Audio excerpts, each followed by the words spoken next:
Assalamualaikum warahmatullahi wabarakatuh. Perkenalkan, nama saya Syahrul Ramadan dengan nomor NIM 2622165. Kali ini saya akan menjelaskan teori-teori yang ada pada mata kuliah konseling karir. Yang pertama, teori Trait and Factor.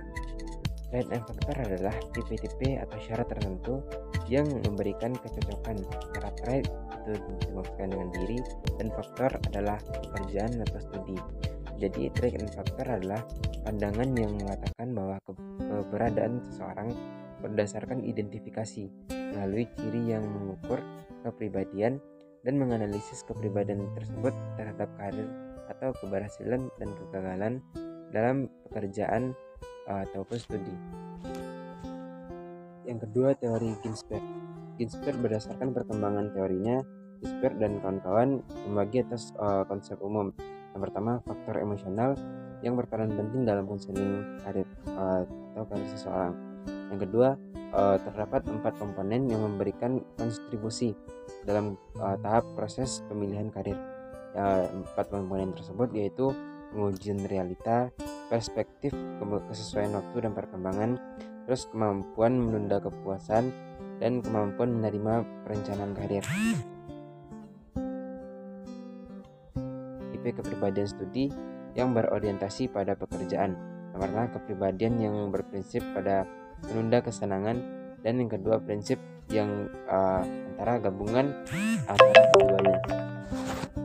Selanjutnya, teori Andrew. Teori Andrew adalah teori konseling karir yang melakukan dengan pendekatan sesuai dengan kebutuhan. Dan dalam teori ini, Andrew memandang pemilihan itu dipengaruhi oleh beberapa komponen. Salah satunya adalah faktor genetika. Genetika terhadap keputusan karir yang diwarisi oleh ayah ataupun ibu, sehingga individu memiliki potensi bawaan yang menentukan minat bakat seseorang individu tadi dalam pemilihan karir. Yang kedua, pengalaman masa lalu, yaitu adalah pola asuh yang diterima seorang anak pada masa anak-anak yang mempengaruhi pemilihan karir seseorang tersebut di masa depan. Selanjutnya, teori Donald Super. Teori Donald Super adalah membagi atas 5 tahap, yaitu satu, tahap perkembangan.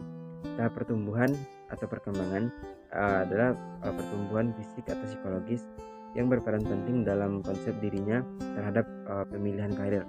Selain itu, pengalaman memberikan latar belakang perlakuan tentang dunia kerja yang akhirnya digunakan dalam pemilihan pekerjaan melalui tentatif sampai final dalam tahap pemilihan pekerjaan. Yang kedua, tahap eksplorasi. Tahap eksplorasi adalah tahap yang mana dimulai individu sedang menjalani realita, yang mana pada masa fantasi individu akan hanya memainkan perasaan tentang dalam permainan. Yang ketiga, tahap pembentukan. Tahap pembentukan adalah pengalaman seseorang yang diawali dengan rasa coba-coba. Mereka akan mencoba-coba membuktikan pada masa eksplorasi tadi. Dia awalnya dengan bermain, lalu dia mencoba. Habis mencoba, dia akan mencocokkan antara sesuai atau tidaknya dengan dirinya dan keberadaannya. Pasti bahwa dia akan menentukan pekerjaan. Apabila itu tidak cocok, maka dia akan meninggalkan tersebut. Yang keempat adalah tahap pemeliharaan.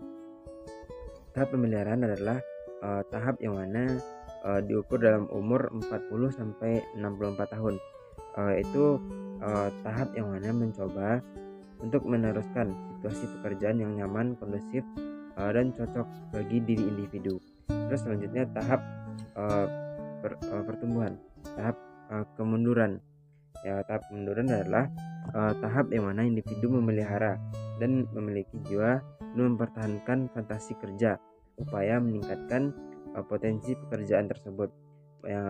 Sebelum adanya kemunduran, maka dia harus mempersiapkan diri atas kemunduran dari sebuah pemilihan karirnya. Teori Holland. Teori Holland adalah teori yang menganggap bahwa minat kerja adalah berdasarkan aspek kepribadian, sehingga pekerjaan pribadi juga berkaitan dengan kepribadian seseorang. Uh, terus kenyataannya di lapangan masih banyak individu yang kesulitan dalam menentukan arah karirnya.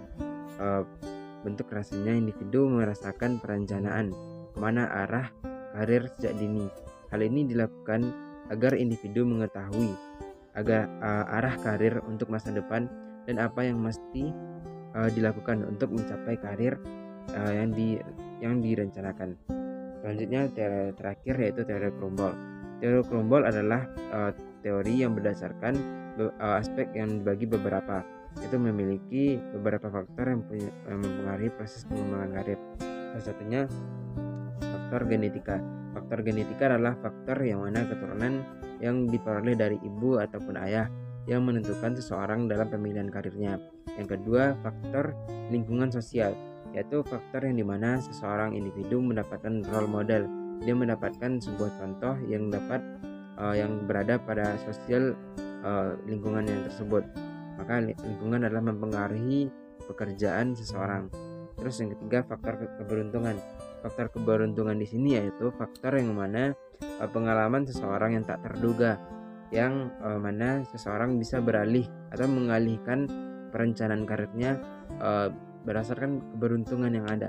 Terus yang terakhir, keterampilan pembelajaran. Keterampilan pembelajaran adalah melalui belajar, eksperimen yang dilakukan seseorang individu dalam menentukan perencanaan karirnya tersebut. Sekian yang dapat saya sampaikan, terlebih dan terkurang apabila ada kesalahan saya mohon maaf. Assalamualaikum warahmatullahi wabarakatuh.